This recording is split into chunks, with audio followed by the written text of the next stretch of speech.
ஒரு பையனுக்கு sports car மேலே ரொம்ப ஆசை. அவர் பெரிய பணக்கார விட்டு பையன். அவன் என்ன பண்ணுறான், அவங்க அப்பா கிட்ட ஒரு ஸ்போர்ட்ஸ் கார் கேட்குறான்.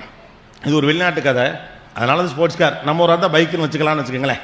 ஒரு ஸ்போர்ட்ஸ் கார் கேட்குறது. அப்போ அவர் சொல்கிறாரு, நீ இந்த டிகிரியை நல்லபடியாக படித்து முடிச்சுட்டு என்னைக்கு அந்த பட்டத்தை வாங்கி கொண்டு வருகிறாயோ அன்றைக்கு உனக்கு ஸ்போர்ட்ஸ் கார், இது என் உறுதி அப்படின்னு சொல்கிறார். பையனுக்கு நம்பிக்கை வந்துருச்சு. சரி, அப்பா ஸ்போர்ட்ஸ் கார் வாங்கி தரேன்னு சொன்னார், எங்கிறதுக்காண்டியாவது படிப்போம்னு சொல்லிவிட்டு கிடுக்கிட்டுன்னு நல்லா படிக்கிறான். அவன் கண்ணு முழுக்க அந்த ஸ்போர்ட்ஸ் கார் சிகப்பு கலரில் ஒரு வண்டி வந்து வாசல் நிற்கிற மாதிரி அவன் கற்பிதம் பண்ணி கொண்டே இருக்கான். 3 ஆண்டுகள் 4 ஆண்டுகள் கஷ்டப்பட்டு படித்து முடித்து விட்டு அந்த பட்டத்தை வாங்கி கொண்டு அந்த அங்கியோடு ஓடி வரான். அப்பா கிட்ட வந்து அந்த சர்டிஃபிகேட்டை கேட்டு, அப்பா நீங்கள் சொன்னதுபடி நான் முதல் வகுப்பிலே தேறி இருக்கிறேன், இந்த பாருங்க என்னுடைய ஸ்போர்ட்ஸ் காருங்க, நீங்கள் வாக்குறுதி கொடுத்தீர்களே அப்படின்னு சொன்னோடனேயும் அவர் என்ன பண்ணுறாரு, அவனை கட்டி இணைத்து ஒரு முத்தம் கொடுத்து விட்டு அவர் வந்து ஒரு புத்தகத்தை பரிசாக கொடுக்குறார் பையன் கையில். அவனுக்கு ரொம்ப ஆத்திரம் வந்தது. தந்தை ஏமாற்றி விட்டதாக நினைக்கிறேன். என்னடா இவ்வளோ தூரம் கடைசி அவர் சொன்னபடி உழைத்தோம், நம்ம அவர் சொன்னபடியே செஞ்சு முடிச்சுவிட்டோம்.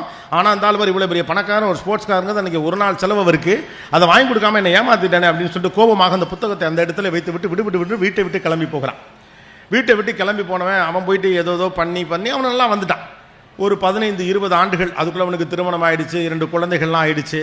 ஒரு நாள் அப்படியே அனாமதேயமாக வீட்டில் அமர்ந்திருக்கிற போது அவனுடைய பிள்ளை மடியில் ஏறி விளையாடுகிற போது அவனுடைய அப்பாவின் எண்ணம் ரொம்ப வந்து மனசில் உறுத்துது. இப்போ நம்ம அப்பா நம்ம எவ்வளோ ஏங்கியிருப்பார், 20 வருஷம் அவரை ஏதோ ஒரு காரணத்துக்காக விட்டுட்டு வந்துட்டோமே, அவ்வளோ பெரிய பணக்கார மனுஷன், இவ்வளோ சொத்து பத்தெல்லாம் நமக்காக சேர்த்தால விட்டுவிட்டோமே அப்படின்னு சொல்லிட்டு ரொம்ப மனசு உறுத்த. இடையிடையே அப்பாவின் ஞாபகம் வந்தாலும் கூட அவர் செய்த துரோகம் அவனுக்கு அழுத்தமாக உறுத்தி கொண்டிருந்த காரணத்தினால அவர் போய் பார்க்கவே இல்லை.